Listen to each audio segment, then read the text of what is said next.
sorry for just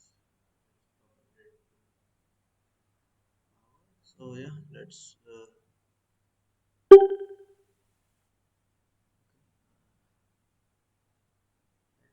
begin. Let's continue the session. So we are till now we have solved summary or just we have talked about it like what we have covered in week number 11. Now let's solve the questions that are related to uh, content that we have already covered. So question number one. Uh, in rational method, which assumption is made? You know that rational methods generally we are computing peak runoff from any watershed. So this drainage network.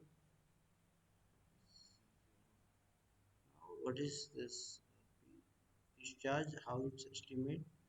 It estimate Q peak as a CIA by 360, right?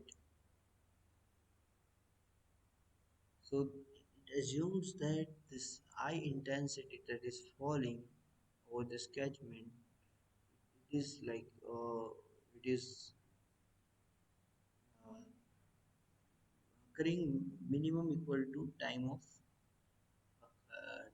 concentration, TC, right? And time of concentration is time required to water to flow from this remote test point of the watershed to its outlet.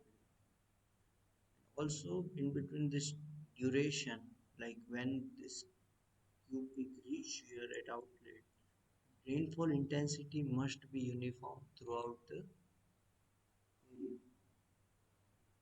So let's explore the options. So rainfall intensity decrease with time. So no, this is not assumption. Rainfall intensity equals infiltration capacity. Again, this is not an assumption. And rainfall intensity is uniform and constant during time of concentration. Seems to be correct. Rainfall varies generally across the watershed. Correct answer is option C. Right. We are assuming this is uniform, but it is not like that. It is varying nature. But for like sake of simplicity, we are assuming it. Correct answer is option C. Next question. Which of the following is not source of excess water considered in surface drainage design? So, let's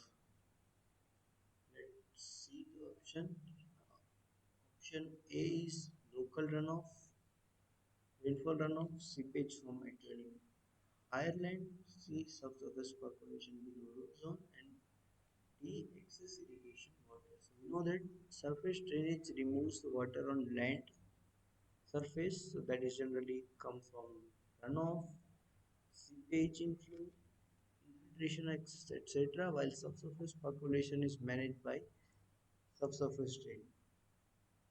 That is not a surface drain. So correct answer is option C. Like subsurface percolation is below the root zone.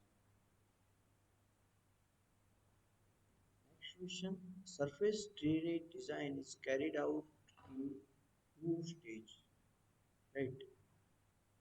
So we need to identify which stages it is. So surface drainage design is carried out in irrigation scheduling, crop planning. No. You know that surface drainage design, like if you have this farm and you want to remove excess water, so for that you need to consider what are the excess runoff that is coming in this farm or any region. Once you have this value and considering what are the existing soil type, cropping pattern you have in your farm, considering water required for that, you just calculate the excess runoff that you want to remove. So that is called like hydrologic design, and then for design purpose of the this channel you are using hydraulic design. Correct answer is hydrologic design and hydraulic design. Option. So hydraulic design, as already told it, it estimates how much water must be drained. Hydraulic design, it decides the channel geometry, that is channel width, channel depth, channel slope, and roughness. So you can see this hydrologic design. So solution and communication. So like choose certain data or select the area, then data we have collect from various sources. Then select the models, whether it is a rational method, for in this case Cook method, or SCS-CN curve number method. So by integrating all this data, we just get some output, and let's just communicate or just use for design purpose. Then still maybe there is some uh, still there is some chance of that this uh, design we have done might have some error due to lots of assumption in our model or data collection, so that might get failed. So we resend our information, recheck our data, again calculate, and again do the design or modify it. So this is not like just one time process, it is a cyclic process. Okay, we always like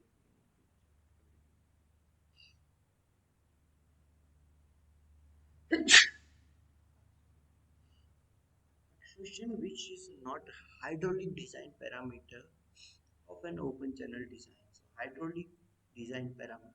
So we know that hydraulic design parameter of any channel or canal, or you can say drainage system, that have a bottom width, top width, and you depth of water level that you expect, then you have a side slope, then you have a channel roughness, which water is flowing. So bottom width is part of hydraulic design parameter, depth is also part, side slope is also part of it, while application efficiency is not part of it. So it is generally related to the irrigation design, right? And other part is hydraulic parameters. Correct answer is option B. Question number 5. For open ditch design, stability is ensured by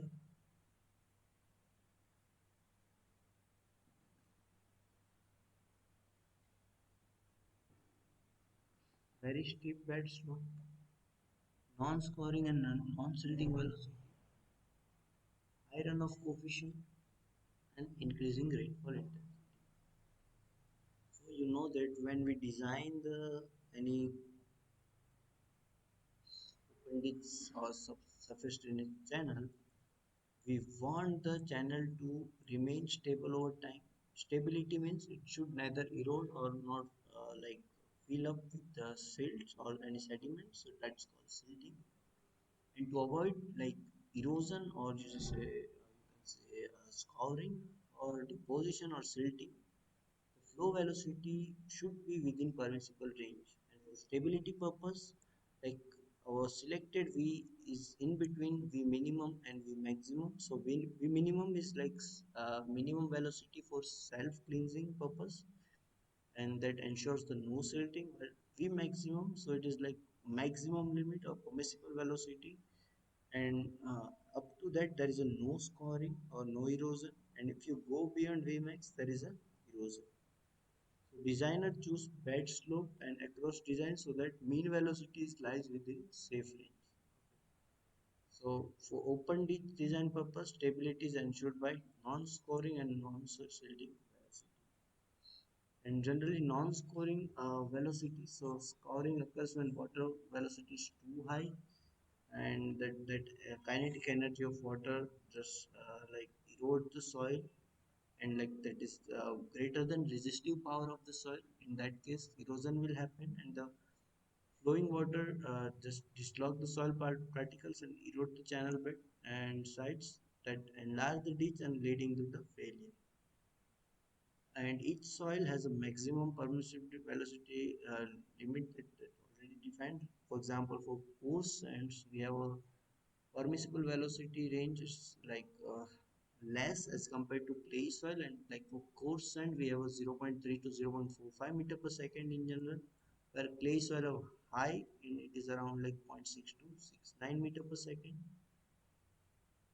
And non-silting velocity, so silting happens when velocity is too low and like there is not much capacity of flowing water to carry that suspended soils or organic matter, so it can just get settled down at the bed, and that generally reduce the channel capacity. To prevent this, velocity should not fall below the self-cleansing velocity and velocity required to keep particle in suspension.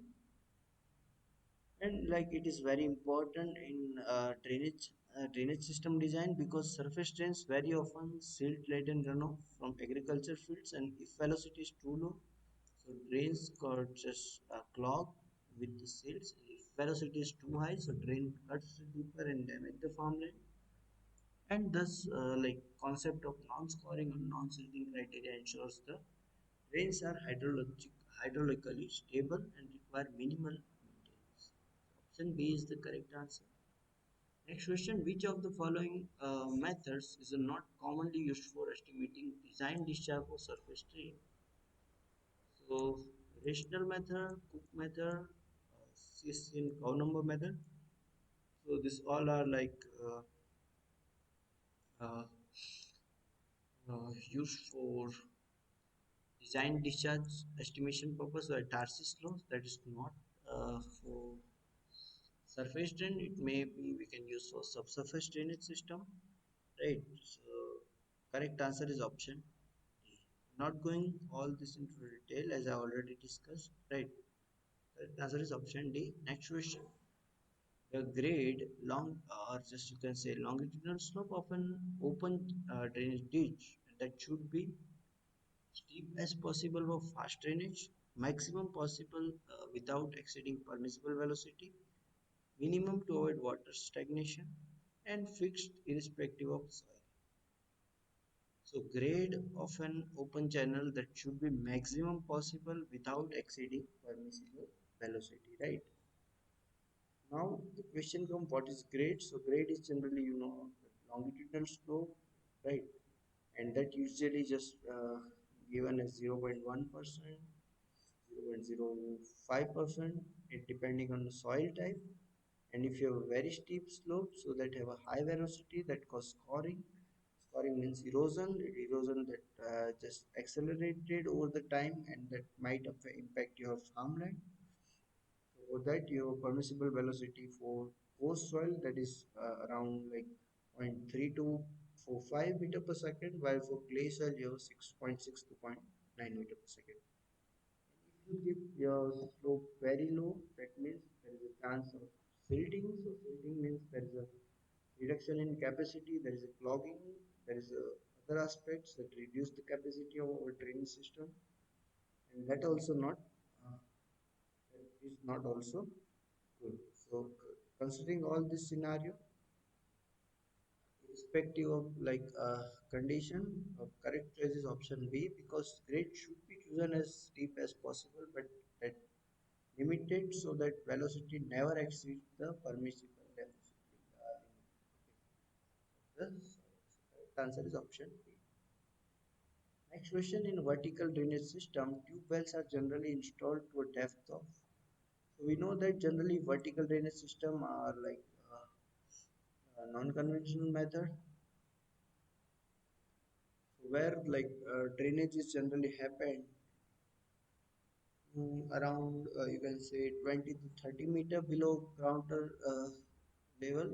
You can say like extracting water below the 20 to 30 meter below ground by installing tube well at this depth to control the salinity as well as water logging. So correct answer is like option C. Next question: which of the following is an advantage of vertical drainage over conventional drainage? So we know that like, vertical drainage system Vertical drainage system, like it have a greater drawdown depth. So conventional subsurface drains like tile drains or pipes that effective only up to 2 meter depth. However, vertical drainage system like tube wells that we can use to remove the water logging, salinity, as well as provide excess irrigation that dewater soil up to 20 to 30 meter depth, making them more effective in areas with water table. Then it have a dual purpose like drainage as well as irrigation. I've already highlighted. Then better for saline and alkaline areas. So in saline and waterlogged areas, vertical drainage can lower water table sufficiently to reduce the salt accumulation in the root zone, and subsurface drainage shallow depth may not enough to combat salinity. Then land availability. So tube wells occupy very little area, and in contrast, subsurface drainage requires network of pipes and trenches which may disturb the farming during installation. So that also one of the disadvantages of other conventional method. Then flexibility in spacing. So vertical drainage requires fewer wells that strategically placed, where subsurface drainage system require careful drain spacing that's often very close, that is like in between 30 to 100 meter apart depending on the soil type or like drainage system requirement. Then economic in some conditions. So in area where groundwater is stable for irrigation, and economic return is higher since same investment provides drainage for water supply, and subsurface drainage only gives drainage benefits. However, there is a chance of certain disadvantages of this kind of system, like it requires continuous energy inputs as you are pumping using deep tube wells, so it requires energy. However, it is also not suitable if groundwater is poor with a poor quality. So if you have a poor groundwater quality, in that case, there is a chance that also it impact your crop yield and also further impact your subsequent crop planning, and also like it require careful well maintenance, like to reduce the clogging and corrosion. So like it is like it might be no it might have a more economic, or you can say cost, as compared to the part, considering like totally depend on what kind of field condition you have. The correct answer is option C. Like it cannot, uh, it can dewater soil up to 20 to 30 meter depth. Then next question, biodrainage refers to. So we know that biodrainage is generally like a process of removing excess soil water using deep-rooted plants like eucalyptus through the natural process of transpiration. So it generally we know that plant required water for their survival. So if you just plant deep rooted crops, in that case, your water requirement is just coming from deep zone. So in that case, so this water just take by roots and just lost as a transpiration, and in between you just also have a translocation of this water from one place to another place, and then uh, there is also chance of absorption of certain harmful chemicals that are present in the soil. So there is also like reduction in pollution in certain cases. So overall, like it like plants use their bioenergy like to prepare its food. It's take water uh, and it like lots of transpiration to withdraw from groundwater, and waters move upwards through roots and it's released to atmosphere. Right? It's like fundamental thing. So like biodrainage is having various advantages, right? But it also have a certain limitation, like land occupied by tree cluster cannot be used for regular crop production, and effectiveness depends on species selection, soil type, as well as climate, and not suitable for groundwater is too deep or saline beyond plant tolerance. Yeah, in summary, like biodrainage, like it is a pumping of excess soil water by deep-rooted plants using transpiration, and it's acting as a natural energy-free drainage system. So, correct answer is option B. Pumping of soil water by deep-rooted. Next, which of the following is not an advantage of biodrainage? So, yeah, biodrainage takes time because plants need to establish deep roots, right? And its benefits, like we know that waterlogging control, carbon credits, and wind breaks. Also, it is like a long-term process. While it is like have certain limitation, like land occupied by trees that are not used for regular crop production. Effectiveness depends on species selection, soil type, and climate that are already defined. And if it is like your ground level is too deep, in that case it is not worth. So correct answer of the not advantage of biodrainage is like immediate effect on lowering water table after plantation, right? Because it takes certain times to take water. Correct answer is option.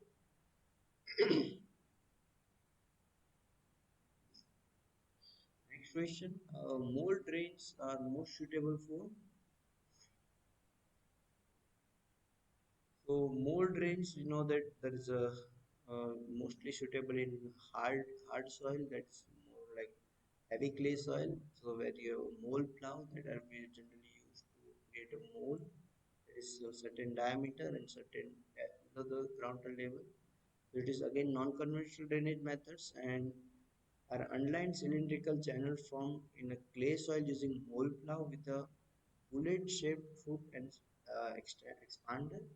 They act like temporary subsurface drains, removing excess water from heavy clay soil where conventional pipe drainage is costly.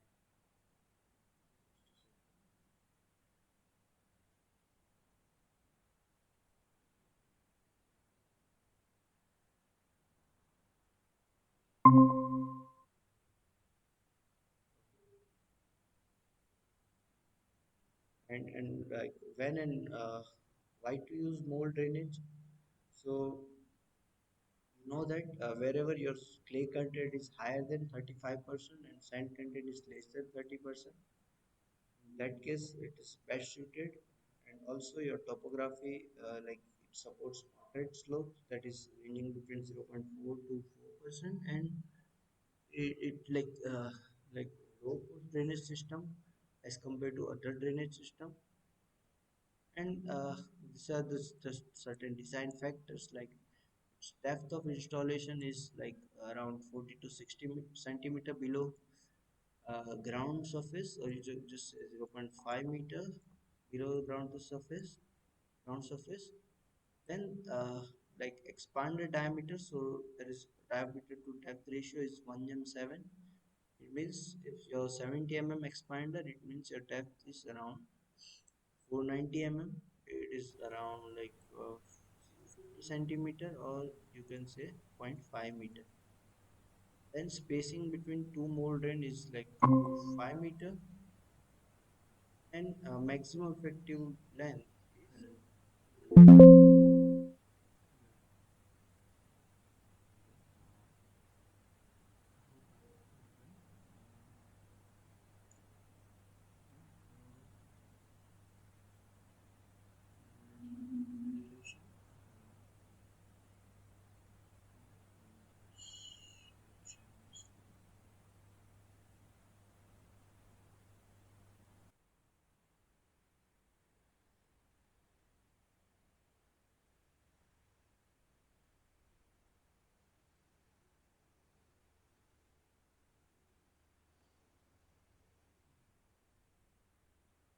so correct answer for this case is like it is more suitable in case of your heavy clay soil with clay is greater than 35%.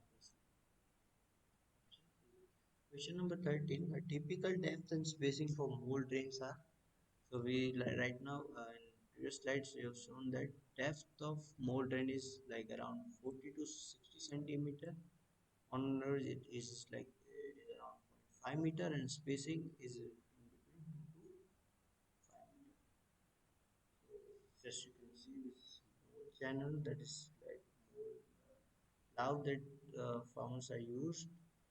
This is a depth like 4 to 2.6 meter, and spacing between two mold drain is 5 meter, and maximum effective length of one mold is 200 meter, and cooling speed of this mold plow is 2 to 3 km per hour to avoid tearing and increase its lifespan. The correct answer is option B.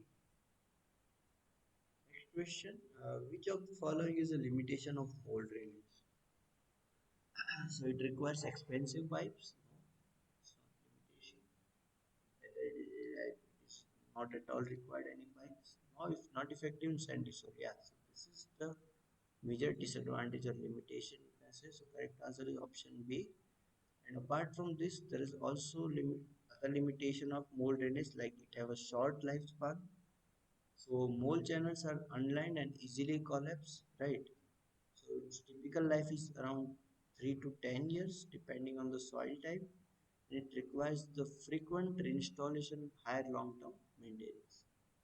Then soil restriction that I already talked, that it's only suitable for clay soil that have a higher clay content greater than 35%. Then limited length, so its maximum effective length is 200 meter, and beyond this water movement is inefficient and low resistance. Okay. Then spacing also, it like maximum spacing goes up to 5 meter. Then outlet vulnerability, so that's always like impacted by mole outlets. It collapse or erode based on like what load we have outside of the system. Then there are maintenance issue and other parts. So right, so this also you need to keep in mind before like going for answer is option.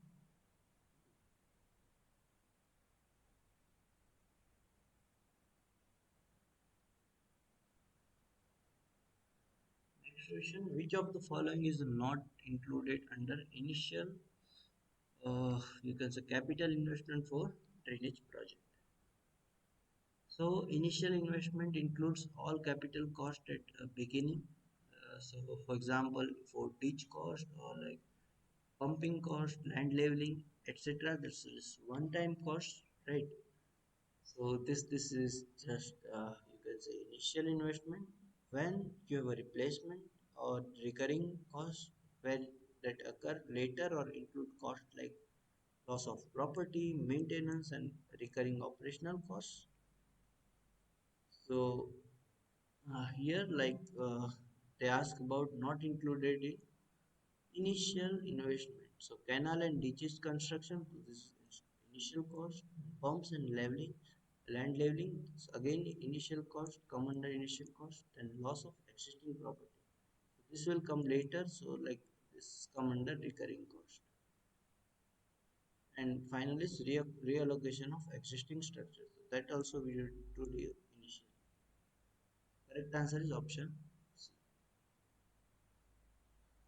Right, so always remember that capital costs are tangible physical works like construction, equipment, and land development, while replacement or associated costs, so it must equal to like losses or expenses due to reallocation, maintenance, or operation. So that's why loss of property is excluded from capital.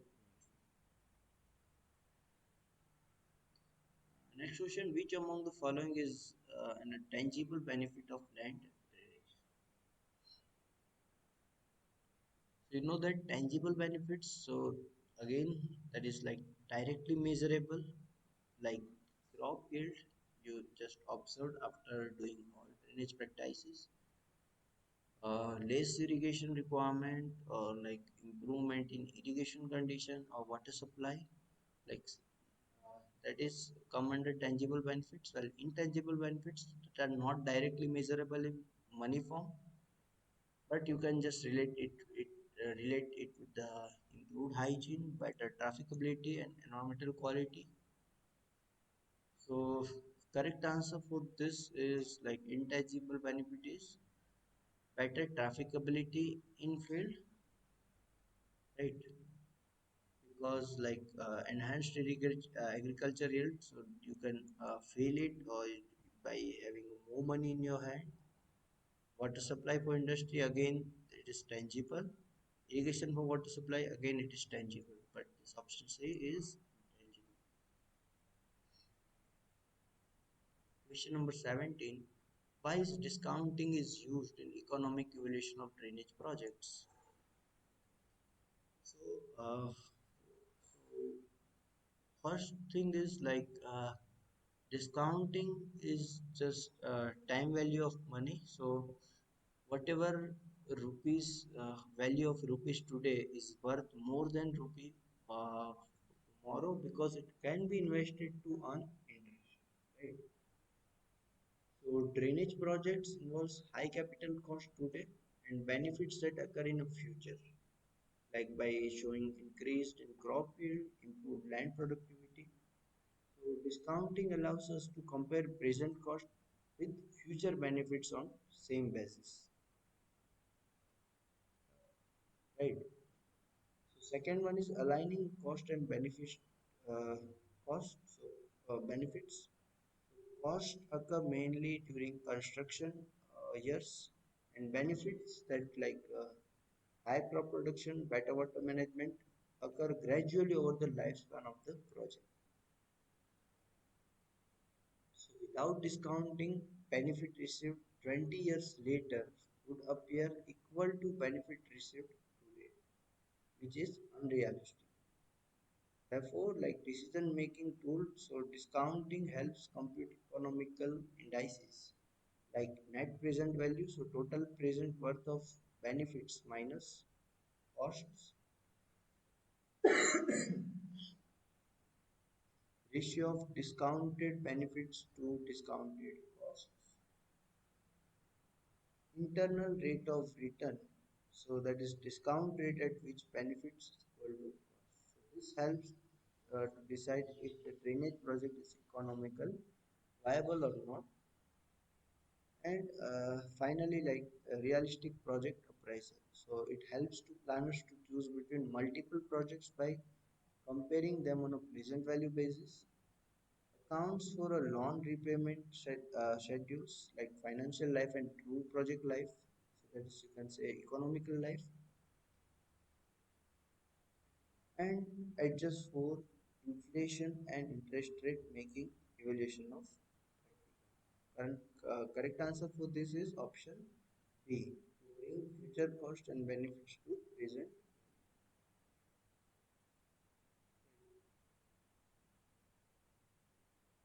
Next question, question number 18. The financial life of a drainage project is usually, so financial life is like determined mainly by loan repayment schedule fixed by bankers or funding agency. So shorter, it is generally shorter than actual technical or economical life of the project. And at the end of financial life, project is assumed to have a terminal value, still working, but like it's like value of what we have invested that gets. Farmers are expected to earn benefits equal to or greater than the cost arising during FL, that is financial life. So comparison with the other time periods, so actual life is like technical life of the system. It is a well-maintained pipes trains that can last 50 to 100 years. Then economical life, so period until replacement or renewal is due. After economical life, project cost is assumed zero. And financial life, so loan repayment period, and usually it is around 10 years. So shortest among the, always remember that financial life is always less than economical life, and economic life is less than actual life. So correct answer is option see that it is always shorter than economic life and next question. Let's question number 19. Which of the following is a tangible benefit from land drainage? Yeah, so this is like more or less repetitive questions or tangible benefits are just we just saw by improving drainage condition, you saw increase in crop yield. You can observe water supply, excess water supply that are available from farms to industry, agriculture for irrigation, whether you also can use for domestic supply. So correct answer is option C. Enhanced agriculture. Question number 20. In the project evaluation, the terminal value of drainage project is considered at. Terminal value is generally of drainage project refers to the residual value of the project at the end of its financial life. Okay, and it accounts for the fact that while loan repayment may end after 10 years, but the project like tile drains, canals, wells, or any other drainage system still has a useful life left. And when it is considered, so the terminal value is considered at the end of financial life of the project. Since the actual life and economical life usually much longer than its financial life, the project is not scrapped after financial life and hence a residual terminal value is added to reflect the continuing benefits beyond the financial life. Its example, like if a drainage system has a financial life is 10 years, but its economic life is 40 years, then at the end of 10 years, the project is assumed to still have a terminal value, often estimated as a percentage of original cost to present worth of remaining benefits. The correct answer is option B, that is end of the financial life. Question number 21. If the drainage project has a financial life of 10 years, but farmers expect benefits for 30 to 40 years, what concept best explains the difference? So it is like terminal value of the project. So this is again same question but with a different context. So correct answer is option B. Right. Because terminal value show us the difference between shorter financial life and longer actual benefit periods is explained by this concept. End of like financial year, suppose 10 years, the project still have a residual economic value because it continues to deliver the benefits to the decades. And this terminal value is accounted for economic evaluation like net profit value or like benefit cost ratio calculation to avoid underestimating the true worth of the project. Okay, so these are questions and answer session. So in this, basically we have solved uh, multiple choice questions. I have also designed few numerical questions for you that are more or less similar to what we have already taught by Professor Mailapalli in the lecture. So I request you to go through this. I already provide solution for each one step by step. And kindly go through this. And if you have any query, just ask me through email ID or maybe on next lecture. Yeah. So right now, as we are running out of time, I'm stopping this session here. So yeah, in this session, basically we have talked on design aspects of the drainage system. So we know that this design is generally involved the hydrologic design as well as hydraulic design. So that we have all talked in detail. Then also we have touched on like economic evaluation of the drainage system. So in that we have covered a concept related to the financial life, economic life, and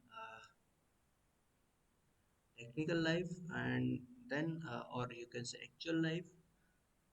And all this considering we have defined the terminal value concepts and other concepts, and although I have designed this problem that are on financial aspects, but like as we are running out of time, I'm not going to go right now. But yeah, you just go through this and let me know if you have any query. I'm happy to answer. So with this, if you have any question, maybe we can take, or otherwise, just we just stop this session here. Anyone? Payal, do you have any query?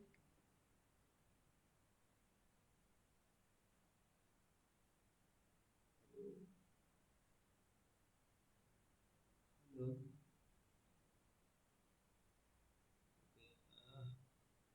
I think let's end this session here, and thank you so much for joining today's session. And I hope you are preparing for examination. So yeah, keep doing, and or you can also refer this previously uploaded lectures as well as lectures, recorded lectures as well lecture material for previous weeks by directly clicking to this YouTube channel link or just Google Drive link. This thank you so much again for joining this session, and I hope you are enjoying these sessions, and we'll continue. We'll meet next week. Okay. Still then, bye bye.